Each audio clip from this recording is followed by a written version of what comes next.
Untuk menyelamatkan ibunya, anak kecil itu pergi sendirian ke istana tiran untuk meminta tolong pada ayahnya.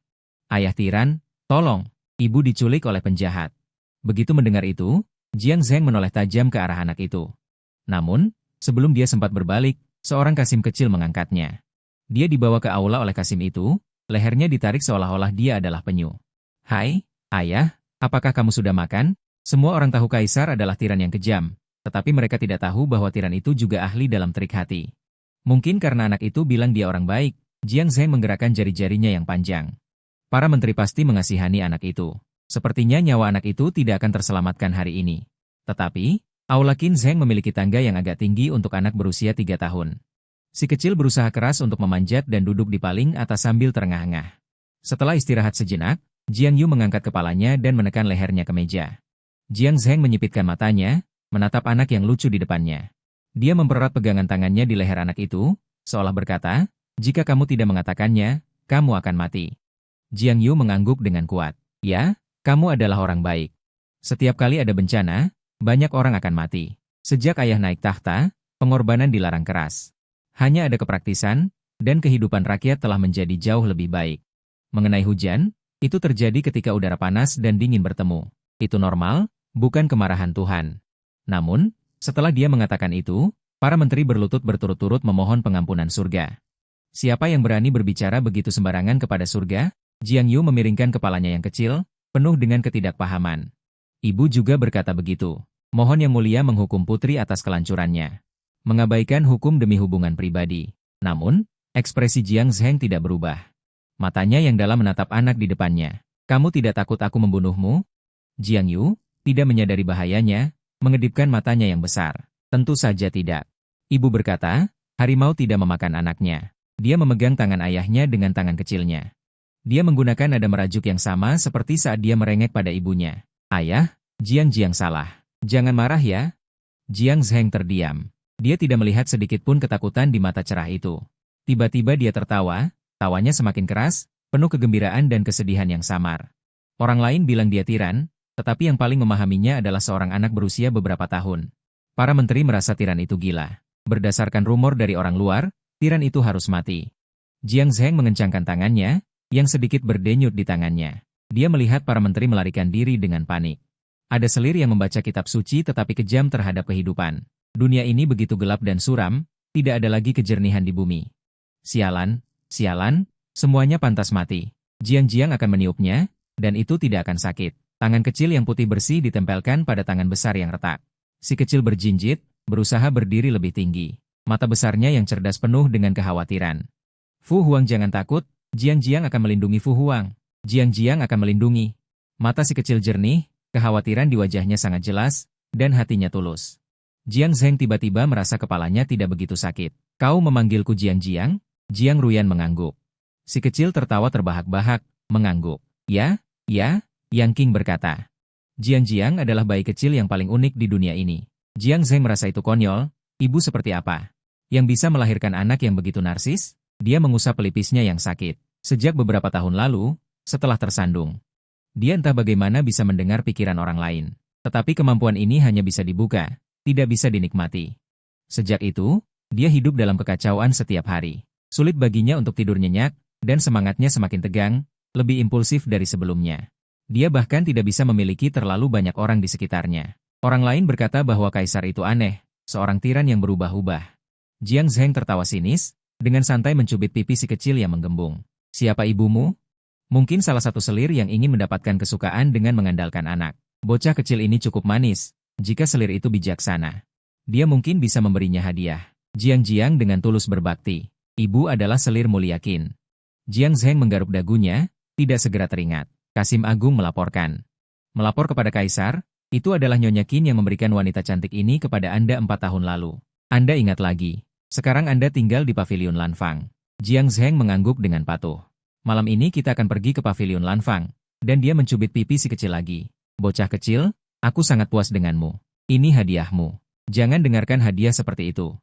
Mata Jiang melebar. Pergi ke Pavilion Lanfang untuk memakannya, menggunakan dia, dan menganggapnya sebagai hadiah. Bagaimana ayah yang murah hati ini begitu perhitungan?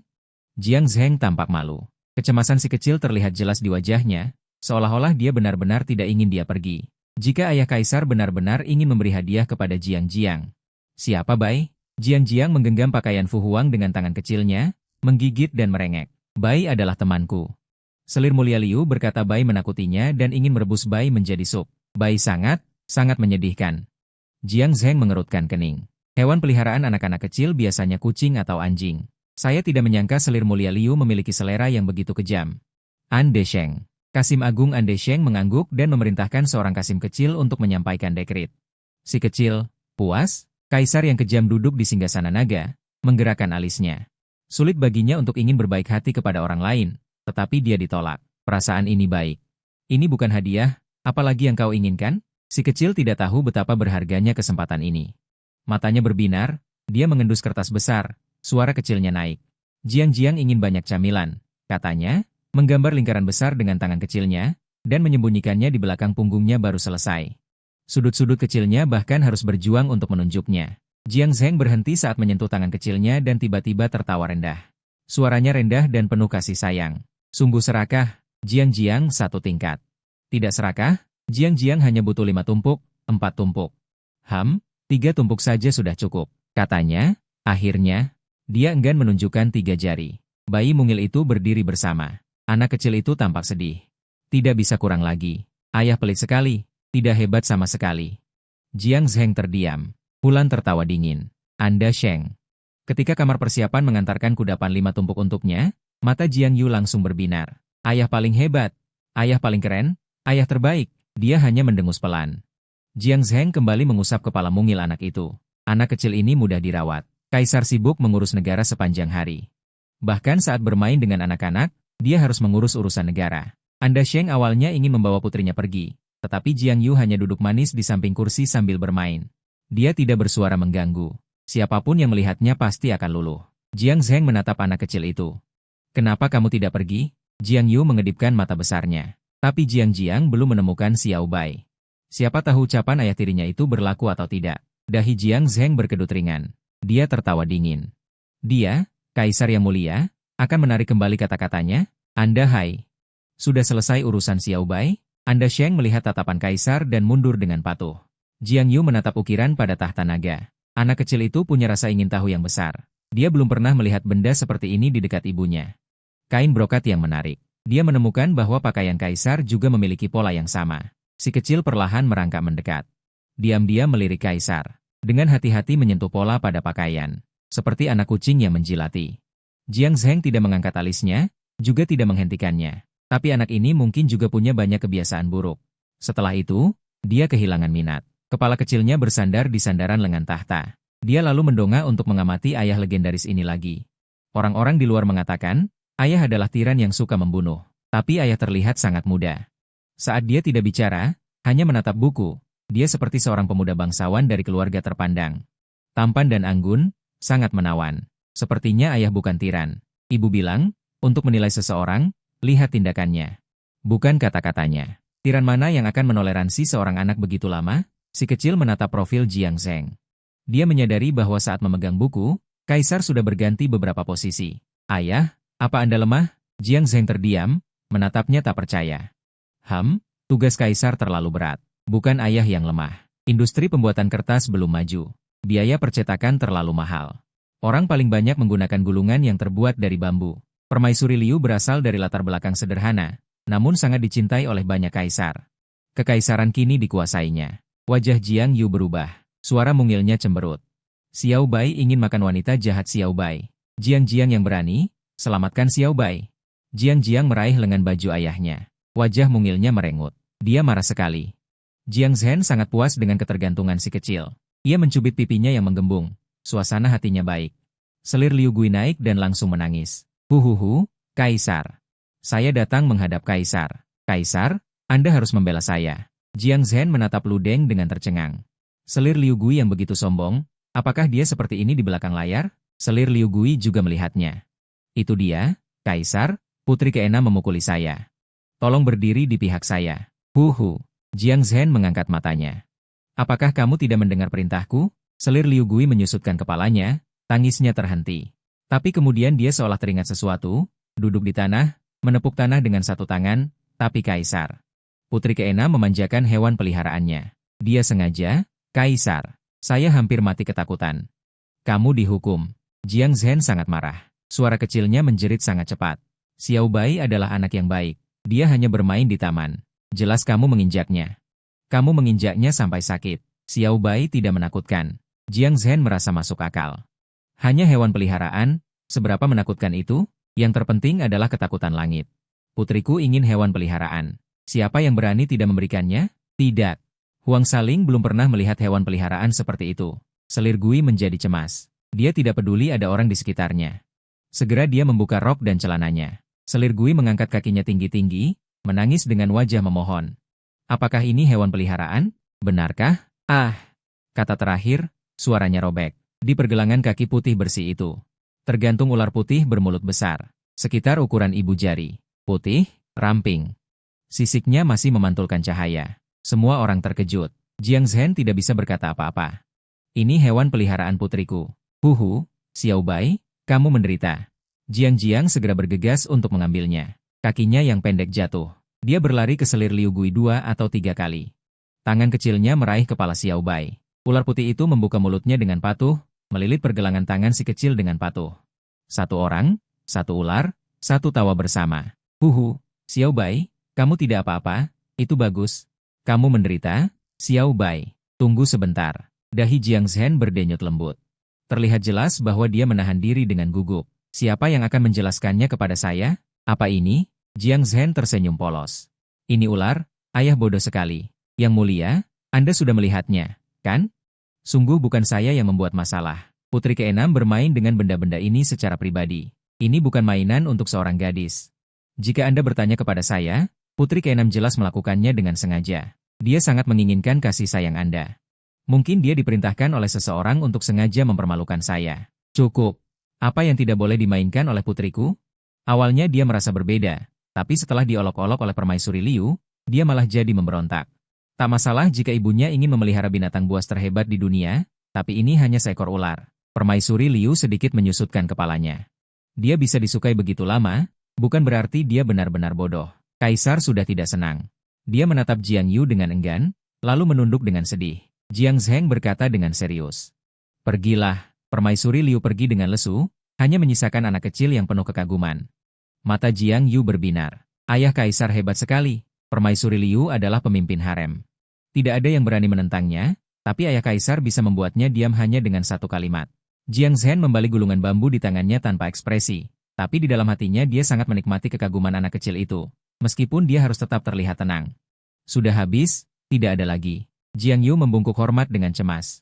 Terima kasih, Ayah Kaisar. Jiang akan memberimu hadiah. Terima kasih Ayah Kaisar. Ayah Kaisar begitu tampan, ibunda pasti juga menyukainya. Pasti akan membantu membuatnya. Jiang Zhen menatapnya, bersandar dengan malas di atas bantal, dengan senyum berbahaya. Anda masih ingin memeliharanya? Terhadap Permaisuri King, kesannya tidak mendalam. Hanya ingat dia penakut. Sekarang, bukankah dia terlihat begitu? Sudah ada. Jiang akan membantumu membuat kertas tulis, kertas yang lebih ringan dari sutra. Dia pernah mendengar ibunya menyebutkan pembuatan kertas di negeri ini. Jiang Zheng berhenti sejenak, mengira gadis kecil itu terlalu banyak bicara. Benda apa yang bisa menulis dan lebih ringan dari sutra? Dia menggelengkan kepala tanpa daya dan tidak memikirkan hal itu, menganggapnya hanya ucapan anak kecil yang bermain-main. Anak kecil itu melompat keluar istana, masih memikirkan cara membuat kertas. Dari jauh, dia melihat di bawah tangga panjang. Berdiri seorang pria tampan berjubah putih. Pria itu memegang payung, menutupi separuh wajahnya. Meskipun wajahnya tidak terlihat jelas, postur tubuhnya yang tegap membuat banyak gadis kecil tersipu malu. Mata Jiang Yu berbinar. Dia berlari seperti kupu-kupu kecil. Kakak besar, Jiang berburu-buru melangkah maju. Dia menangkap anak yang berlari ke arahnya, dengan lembut menyingkirkan rambut di dahi si kecil. Matanya penuh kasih sayang. Kamu buat masalah lagi. Jiang Yu tersenyum dan memeluk dada besar kakak besar. Tidak sama sekali. Jiang akan mengadu. Permaisuri Liu dimarahi. Kakak besar tidak senang? Jelas kakak besar adalah putra tertua dan selalu disayang oleh ibu kaisar. Tetapi Permaisuri Liu menghalangi anaknya sendiri. Dan tidak hanya sekali dia membuat masalah bagi kakak besar di harem. Terakhir kali dia bahkan menyuruh 3 wanita untuk mengganggunya. Dia ingin dia diracuni. Permaisuri King dimarahi sampai menangis hari ini. Hehe. Namun, Jiang Bo tidak tampak senang seperti yang dibayangkan, malah wajahnya menunjukkan sedikit kesedihan. Permaisuri Liu berencana. Bagaimana mungkin dia tidak tahu? Tapi bagaimanapun juga, dia seharusnya tidak melibatkan Xiao Liuxian. Terima kasih, Jiang Jiang. Jiang Bo dengan lembut menggaruk hidung gadis kecil itu, suaranya lembut. Kakak tidak butuh bantuanmu. Jiang Jiang masih kecil, dia harus merawat dirinya sendiri terlebih dahulu. Kamu tahu, Jiang Yu tidak mengerti. Mengapa kakak sering memberinya makanan enak diam-diam? Dibandingkan dengan sebelumnya, mengapa kakak tidak membiarkannya membantu? Tapi anak-anak sering berubah-ubah. Setelah beberapa saat, perhatiannya tertuju pada makanan ringan enak yang disebutkan kakak. Keduanya diam-diam mencari paviliun yang tenang.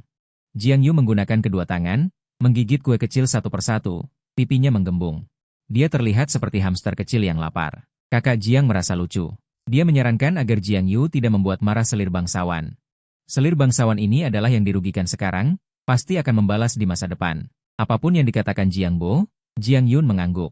Dia tampak seperti adik perempuan yang patuh dan penurut, sampai dia menelan gigitan terakhir kue, lalu mengedipkan mata besar yang polos dan cerdas padanya. Jiang Bo terkejut. Apakah kamu sama sekali tidak mendengarkan? Jiang Yun memiliki pandangan polos. Aku mendengarkan. Jangan membuat marah selir bangsawan. Dia tidak akan membuat marah selir bangsawan. Jika bukan karena selir bangsawan jahat yang menangkap kelinci putih kecil, Jiang Jiang tidak akan mau bermain dengannya. Melihat Jiang Jiang yang berperilaku baik dan imut, dia membelai kepala Jiang Jiang. Jangan takut, kakak akan melindungimu. Kasih sayang di hatinya tidak tahu di mana harus diletakkan. Dia berjanji akan memberi kue lagi besok, lalu mengantar anak kecil ini berjalan-jalan keluar paviliun Lanfang. Paviliun Lanfang terletak di halaman barat Istana Kekaisaran, tidak jauh dari Istana Dingin. Oleh karena itu, meskipun rumah itu baru dan besar, para bangsawan di istana tidak suka tinggal di sini karena takut akan udara dingin. Jiang Bo menolak undangan Jiang Jiang. Dia hanya melihat kepala pelayan besar di samping Nona Qin, dan Jiang Yun membawanya kembali. Putri, Anda akhirnya kembali. Anda benar-benar pergi menemui bawahannya. Jiang Jiang memegang gaun kecilnya, bergegas ke Cui. Di mana Ibu Suri? Halaman hari ini tampak meriah di luar paviliun. Para pelayan wanita tidak bisa menahan senyum. Si kecil memegang gaunnya, melewati koridor yang indah. Dia tidak menemukan Ibu Suri di aula utama, dan dengan terampil pergi ke kamar tidur. Tentu saja, dia menemukan Nona Qin yang masih berbaring di tempat tidur. Jiang Jiang tercengang. Dia sudah melakukan begitu banyak hal besar. Ibu Suri masih tidur. Tapi Raja menarik selimutnya. Ibu Suri, matahari sudah menyengat pantatmu. Ibu Suri, Ibu Suri. Ah, jangan ganggu aku, biarkan aku tidur sebentar. Suara Nona Qin dingin, dengan sedikit kelelahan. Dia mengulurkan tangan, menyentuh bagian belakang leher anak kecil itu, dan dengan mudah mendorongnya keluar. Aji, Jiang Yu jatuh ke tanah. Si kecil bangkit dengan terampil, tidak menangis atau membuat keributan, dan terus memanjat ke tempat tidur. Kali ini dia tidak berisik, dia menemukan tempat yang aman dan mulai menyebutkan nama-nama hidangan. Hari ini aku makan domba panggang. Beruang panggang, domba panggang, bebek panggang, ayam panggang, kerang, aku menaburkan remah roti di atasnya. Bahkan putri tetangga pun menangis. Menginginkan sesuatu. Para pelayan wanita berusaha menariknya dari tempat tidur, tetapi gagal. Sekarang dia muncul dengan wajah kesal. Makan bebek panggang untuk makan siang, Ibu Suri. Mengikis kayu, mengaduknya menjadi bubur, lalu membekukannya kembali. Kamu tidak tahu? Bisakah kamu tidak mengatakannya? Di hatinya, Ibu Suri adalah seorang superwoman. Dia akan menceritakan berbagai macam cerita. Jiang Jiang sadar, wajah kecilnya berkerut. Apakah Jiang Jiang telah menyebabkan masalah bagi Ibu Selir? Selir Qin membantah, tidak ada hal seperti itu. Aku tidak tahu. Jika kamu ingin memberikannya kepada Kaisar, cari jalanmu sendiri.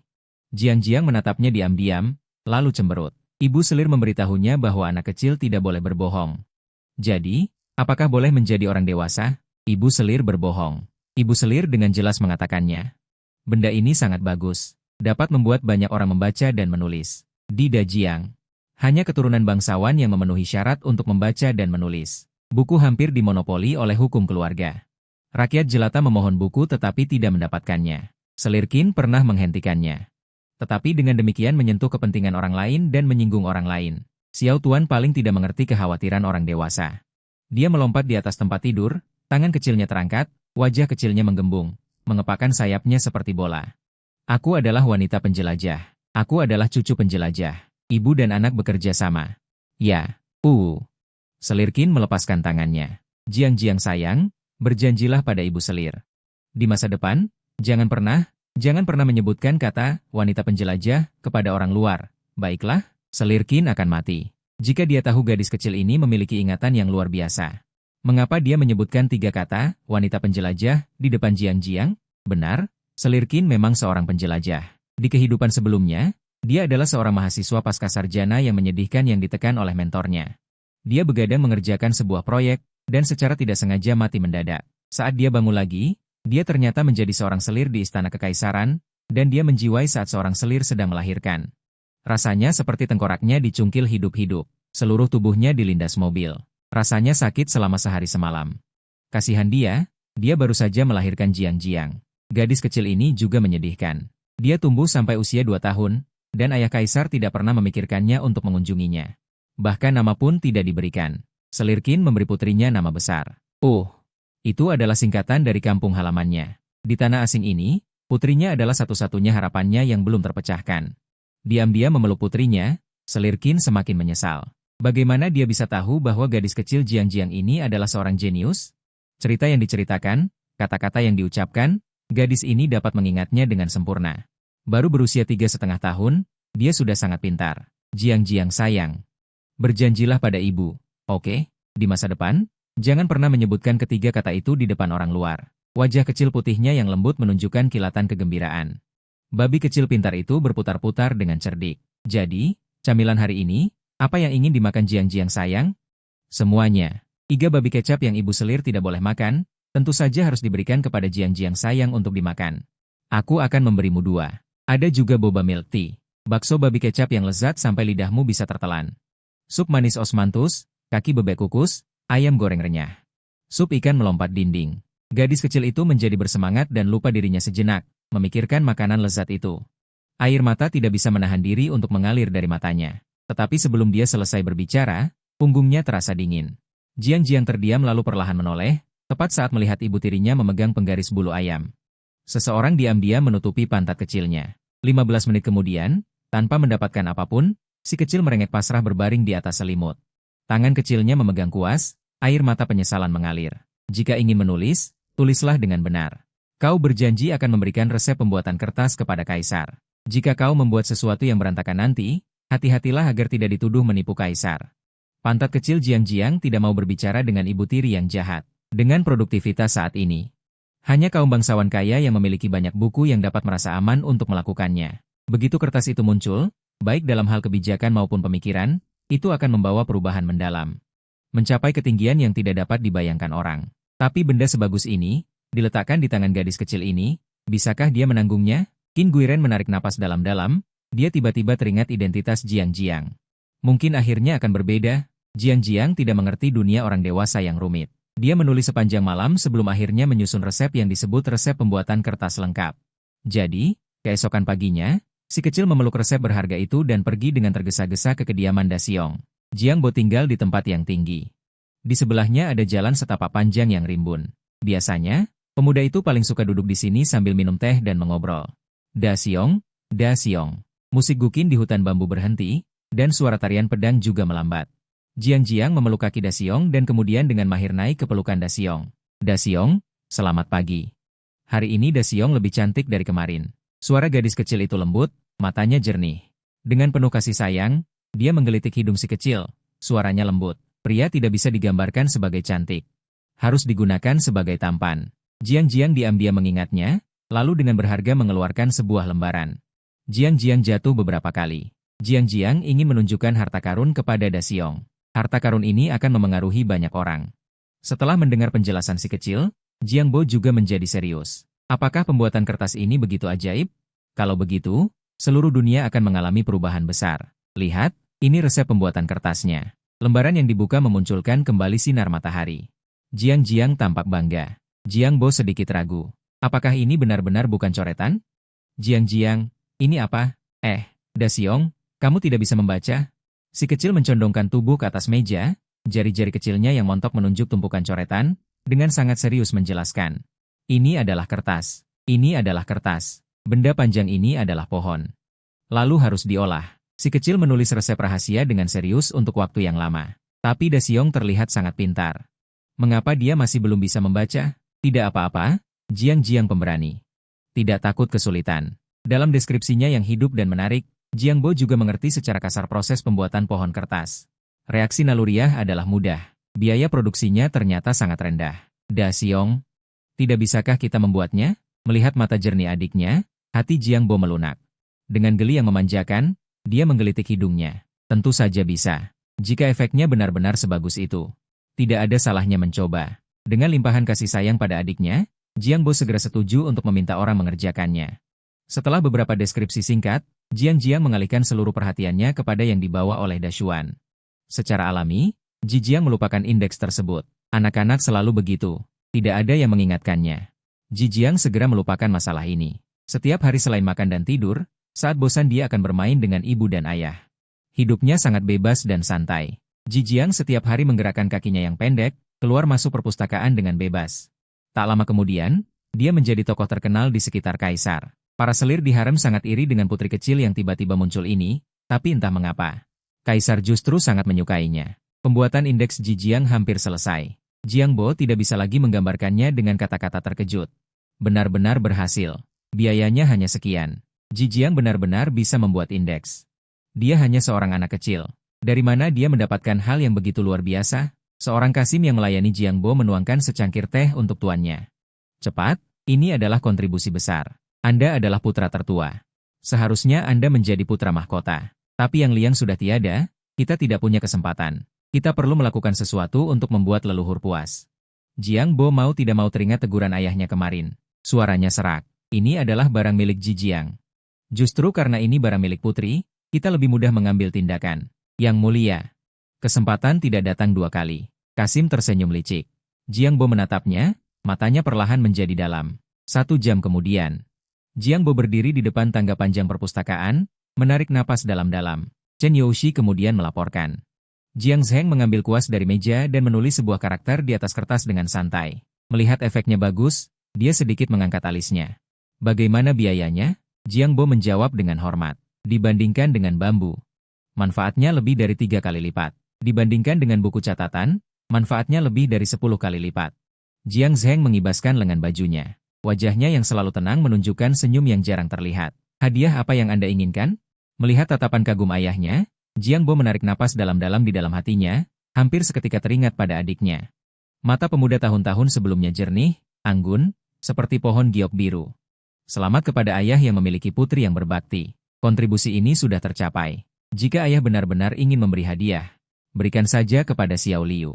Jiang Zheng, yang duduk di platform tinggi, sedikit mengangkat alisnya, tampaknya terkejut dengan kata-kata Jiang Bo. Namun, Jiang Bo merasa tenang. Karena takut dimarahi ayahnya, dia mencuri hasil kerja adiknya. Dia sendiri akan membenci dirinya sendiri. Ji Jiang, meskipun sekarang mendapat pujian dan kesayangan ayah, tidak tahu berapa lama minat ayahnya akan bertahan. Di masa depan, Ji Jiang mungkin masih bisa menggunakan kontribusi ini untuk menghindari bencana. Jiang Zheng mencibir. Ternyata di mata putranya ini, dia begitu mudah marah, bodoh, dan memiliki belas kasihan yang tidak pantas. Apakah Anda yakin? Indeks ini adalah kontribusi seorang anak berusia 3 tahun.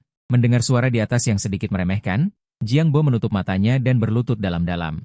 Ya, Jiang Zheng tiba-tiba tertawa. Setelah menguasai seni menipu ini, dia telah melihat terlalu banyak ketidakjujuran. Dia juga mendengar terlalu banyak rencana licik. Kaisar yang berkuasa tiba-tiba menyadari bahwa tidak ada seorang pun di sekitarnya yang bisa dipercaya. Hanya Ji Jiang dan Jiang Bo yang menjadi pengecualian. Mereka adalah hiburannya. Ji Jiang adalah kertas kosong. Debu dunia tidak pernah mewarnainya. Pikirannya murni, senyumnya secerah matahari kecil. Dan Jiang Bo adalah kesenangan Jiang Zhen. Dia adalah cermin yang jernih, memantulkan segalanya, melihat semua kejahatan di dunia. Namun tetap mempertahankan sifat aslinya. Tidak peduli seberapa kotor sesuatu di depannya, begitu berbalik, cermin itu tetap bersih seperti hati, tanpa noda debu. Dia selalu bertekad untuk menghitamkan Jiang Bo. Dia tidak percaya ada orang di dunia ini yang tidak tergoda. Sebelumnya, di depan Jiang Bo, sandiwara kusir istana yang genit itu adalah rencananya. Jiang Zhen merasa sangat kesal. Dia tidak percaya ada orang yang tidak akan berubah. Godaan saja yang kurang besar. Duduk di singgasana kekaisaran, dengan tenang ia berkata, "Karena ini adalah pencapaian adikmu, panggil dia kemari untuk menerima hadiah." Begitu ucapan itu selesai, dari luar pintu terdengar teriakan gembira dari si kecil yang bulat. "Ayah Kaisar, Jiang Jiang datang menemuimu. Apa kau merindukan Jiang Jiang?" Si kecil yang bulat hari ini mengenakan rok bunga kecil berwarna merah muda. Bunga-bunga merah muda digantung di kepalanya yang dikepang. Lonceng perak pada gantungan berdering denting. Alis Jiang Zhen yang awalnya berkerut perlahan mengendur. Ia mengangkat alisnya dengan malas. Apa yang kau kenakan di kepalamu? Sesuatu yang berharga. Jiang membelalakan matanya, melindungi dua lonceng perak indah di kepalanya dengan sikap pelindung. Ini adalah hadiah dari Ibu Suri untuk Jiang. Jiang Zhen tertawa kecil. Hanya sepasang lonceng perak. Saya punya emas untuk dihadiahkan kepada putri keenam. Mata Jiang langsung berbinar. Terima kasih, Ayah Kaisar. Ayah Kaisar adalah ayah kaisar terbaik di dunia ini. Ayah Kaisar terlalu tampan. Kekaguman Jiang padamu sungguh seperti air sungai kuning, mengalir tanpa henti. Jiang Zhen mengerutkan alisnya. Kau pernah mengatakan itu terakhir kali. Jiang berhenti sejenak. Benarkah? Ya. Jiang Zhen sangat tidak puas. Si kecil yang bulat tersenyum manis. Kalau begitu, lain kali Jiang akan menyiapkan lebih banyak kata. Jiang Zhen menggerakkan telinganya, sedikit puas. Kau bilang kau yang menciptakan mesin penghitung peradaban. Aku bisa memberimu janji. Jiang Zhen melirik Jiang Bo. Janji seorang kaisar bagaikan emas. Ketika kau melihat apa yang didapatkan oleh orang yang sukses, bagaimana mungkin kau tidak iri? Namun, dia sepertinya sedikit melebih-lebihkan ambisi putrinya. Jiang menggigit jari kecilnya. Janji. Bola ketan rasa osmanthus, makan enak, kaki babi kukus. Dan juga, alis Jiang Zhen terlihat jelas semakin merengut. Janji seorang kaisar yang agung. Namun si kecil ini hanya memikirkan makanan itu. Jiang Zhen menatap si kecil yang bulat di depannya. Apapun itu, aku bisa menyelesaikannya untukmu. Mata Jiang berbinar. Ayah Kaisar, bisakah kau meminta Ibu Suri untuk tidak mengganggu urusan Jiang? Makanan enak bisa ia dapatkan dari kakak, tapi Ibu Suri sangat ketat. Sungguh tidak berguna. Yang mulia Kaisar yang agung hampir melompat karena marah, namun karena statusnya, ia hanya bisa menahan amarahnya. Jiang buru-buru bersujud, gemetar ketakutan. Meskipun tidak mengerti mengapa ayah Kaisar tiba-tiba murka, mengaku salah adalah hal yang benar. Tapi Jiang hanya mengedipkan matanya. Ia melihat ayah kaisar yang marah, lalu melihat kakak yang berlutut. Kepala kecilnya terlihat berpikir. Kemudian ia diam-diam berjalan ke samping kakaknya. Kakak, apakah ayah kaisar marah besar karena otaknya rusak? Jiang Bo keringat dingin, jangan bicara omong kosong. Jiang Zhen merasa kekanak-kanakan setelah marah. Orang sebesar ini, dibuat marah oleh anak kecil sampai mendengus seperti asap. Sungguh anak kecil yang menyebalkan. Tetapi melihat mata anak kecil itu yang jernih, dia tidak tega menghukumnya. Jadi dia mencari orang lain untuk melampiaskan amarahnya. Maka Jiang Bo menjadi pelampiasan amarah, lalu dia bertanya dengan bingung, jika Anda adalah saya, apa yang akan Anda lakukan dengan peta negara ini? Wajah Jiang Bo memucat, dan saya tidak berani. Jiang Bo baik hati dan disukai oleh para menteri, tetapi Jiang Zhen tidak pernah menyukainya. Hanya karena sifatnya terlalu lemah. Jiang Zhen sendiri menerobos lautan darah dan api, dan lebih menyukai orang yang tidak terkendali. Dia melirik Jiang yang duduk di kakinya, makan dengan lahap. Mata Jiang Zhen menunjukkan ekspresi yang suram. Jiang berkedip, mendongak dengan polos, tangan kecilnya yang berminyak, dengan hati-hati. Menyeka jubah naga kuning itu. Alis Jiang Zhen berkedut, dan dia memberi isyarat kepada An Desheng. Dia tidak menginginkan jubah naga ini lagi. Lalu dia melihat Jiang Bo, saya bertanya padamu. Jiang Bo memang pewaris yang dilatih dengan serius. Peta negara adalah untuk ribuan tahun yang akan datang. Saya pikir buku bisa disebarkan luas untuk mencerahkan orang. Dia benar-benar orang yang baik hati. Hal pertama yang terpikir adalah rakyat jelata. Jiang Bo pernah pergi ke rakyat bersama ayah kekaisaran. Dia pernah bertemu seorang sarjana yang tidak bisa membaca tetapi bertani, dan melihat seorang ibu yang kehilangan nyawanya karena kelaparan. Dia juga melihat seorang pelajar yang menghabiskan uang untuk membeli buku. Bekerja keras seperti sapi dan kuda di gerbang kota, dihina tetapi tidak mau pergi. Wajah Jiang Zhen tidak berubah. Dia hanya bertanya dengan santai, jika kaum bangsawan tidak setuju, bagaimana? Jiang Bo mengerutkan kening. Saya akan mencoba membujuk para bangsawan untuk setuju. Jika Anda berbicara, mereka masih tidak setuju. Mendorong buku ke rakyat. Berarti memotong kue para bangsawan. Jiang Bo jelas terdiam. Jiang Zhen menggelengkan kepalanya. Masih terlalu naif. Siapa yang menentukan di dunia ini? Ayah kekaisaran atau para bangsawan? Si kecil itu sedang mengisap jarinya dengan enggan, seolah-olah hanya bertanya sambil lalu. Tiba-tiba dia tertarik. Tentu saja saya yang berkuasa. Jiang menyeka tangannya dengan kain kecil, lalu memiringkan kepalanya. Karena ayah kekaisaran yang berkuasa, mengapa masih bertanya kepada para bangsawan? Jiang Zhen tiba-tiba tertawa terbahak-bahak. Dia sudah lama tidak begitu bahagia. Dia tertawa begitu keras sampai tubuhnya berguncang di kursi malas. Tertawalah sepuasnya. Menyeka air mata yang keluar dari tawa, dia menggendong anak kecil itu ke pangkuannya dan mencubit pipinya. Jiang benar. Saya yang berkuasa, jadi tentu saja tidak perlu bertanya kepada para bangsawan.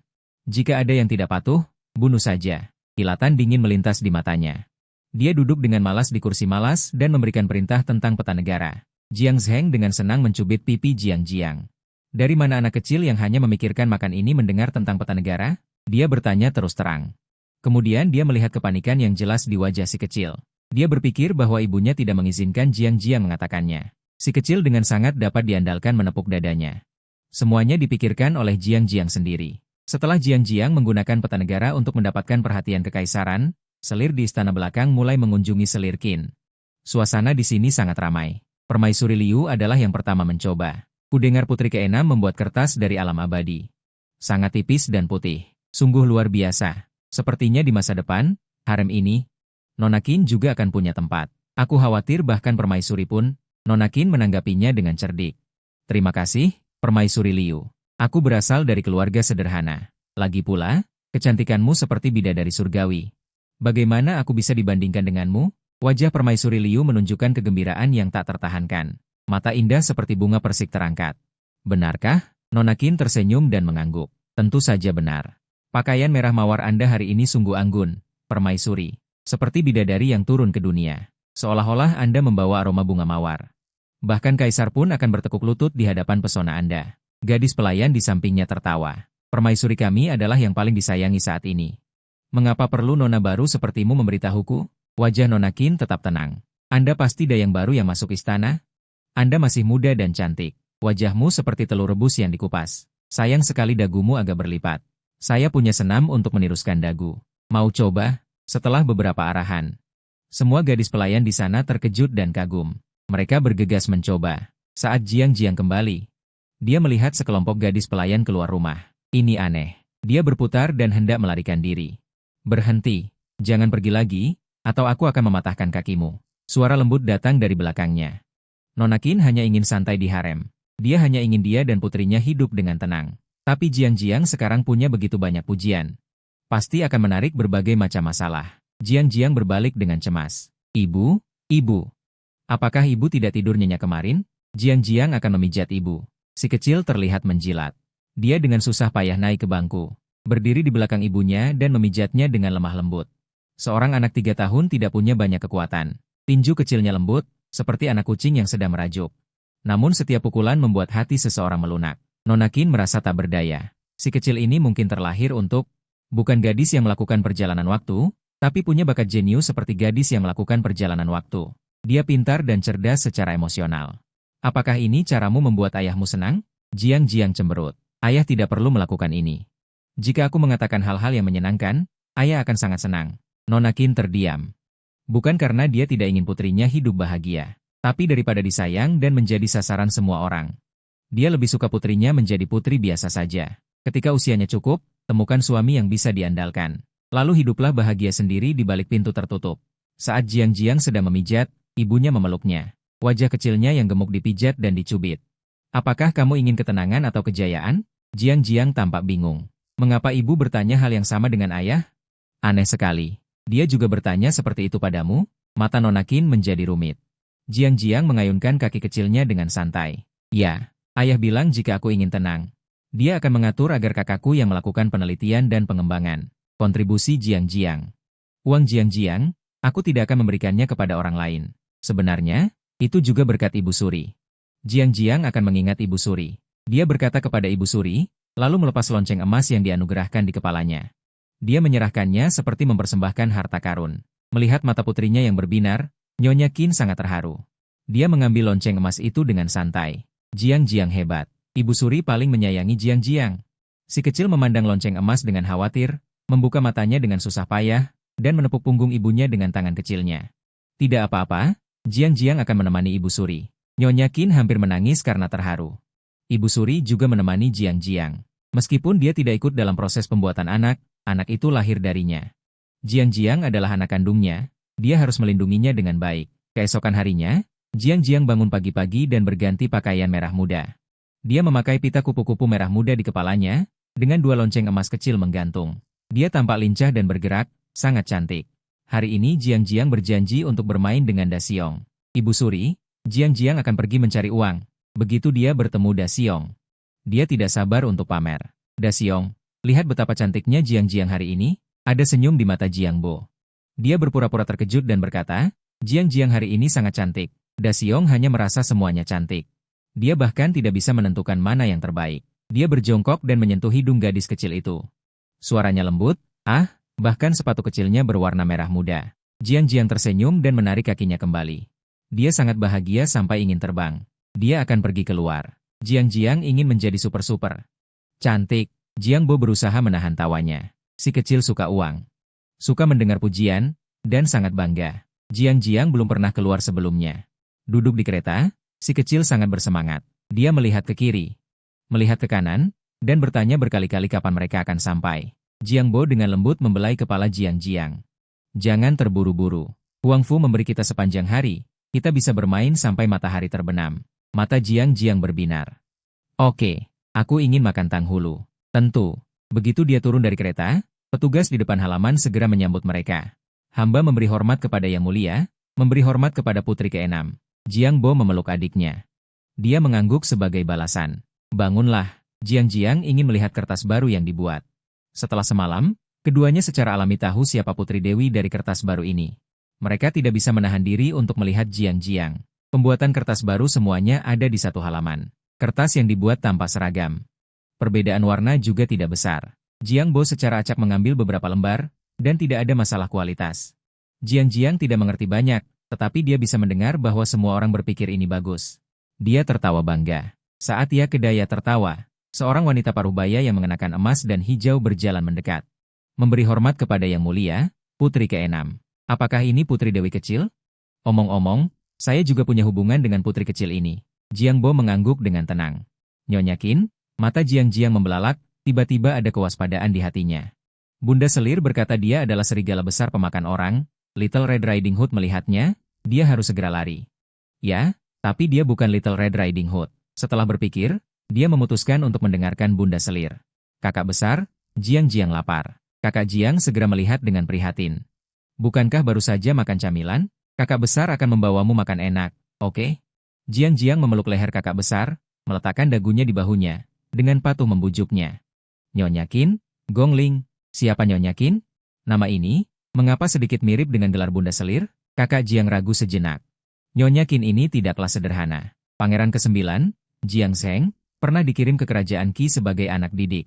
Periode yang sama dapat digambarkan dengan kata-kata tragis. Dia pernah tinggal di kandang babi, makan roti basi, dan sebelum usia 10 tahun. Dia bahkan tidak pernah membaca buku yang layak. Orang yang bergantung padanya adalah ibu kandungnya. Kakak Jiang memandang gumpalan kecil di pelukannya dan mulai berbicara dengan santai. Setelah kaisar duduk di tahta, dia sangat menghormati Nenek Selir. Dia diberikan gelar Nenek Selir.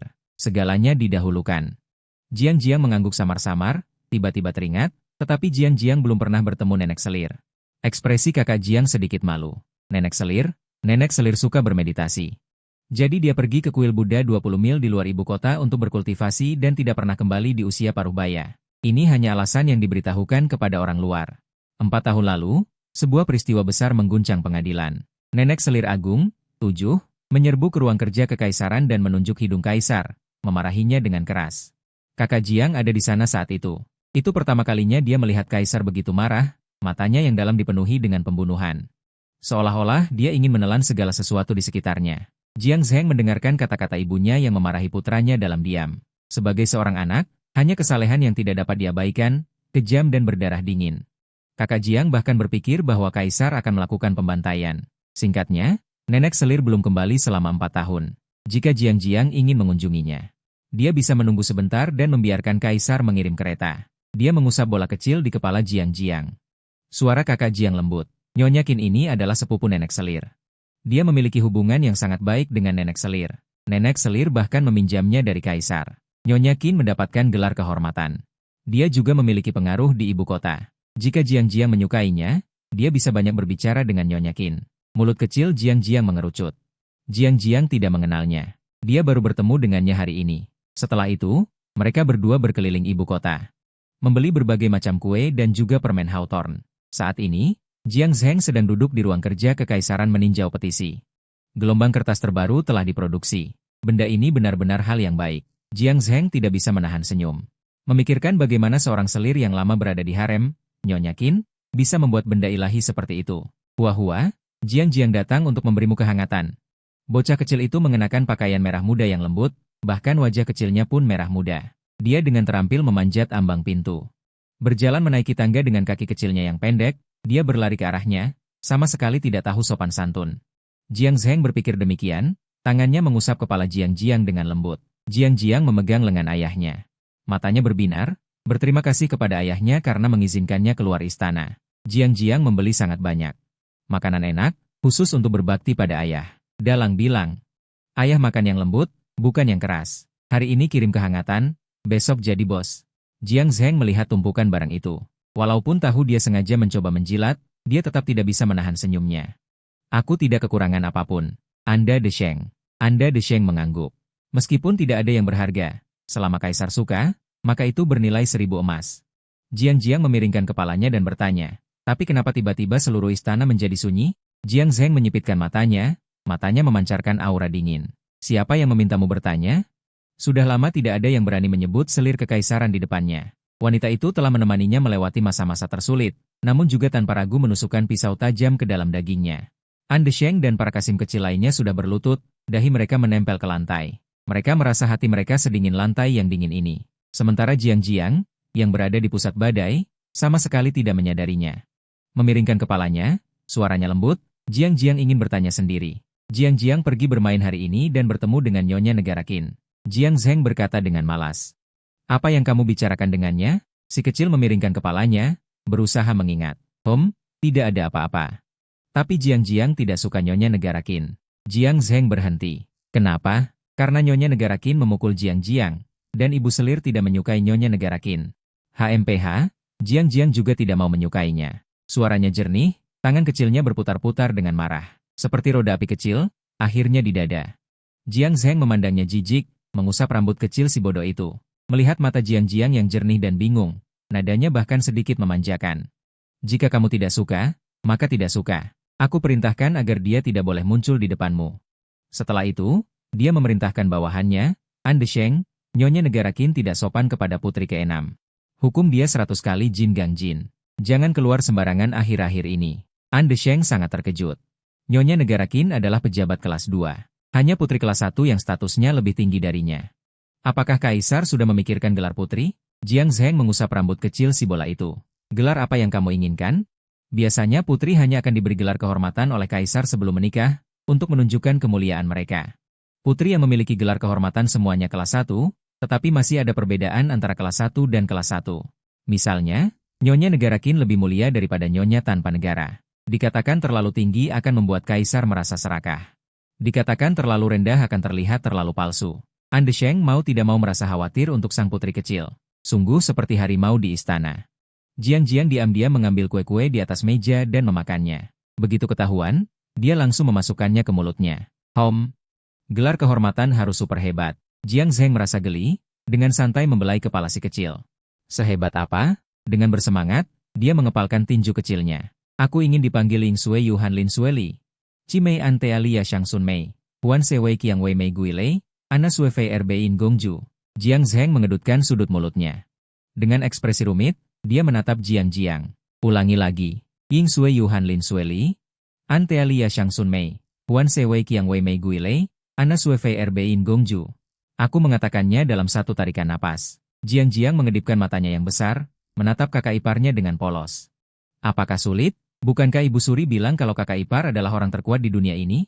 Mengapa Anda tidak bisa membuatnya menjadi putri Mari yang agung?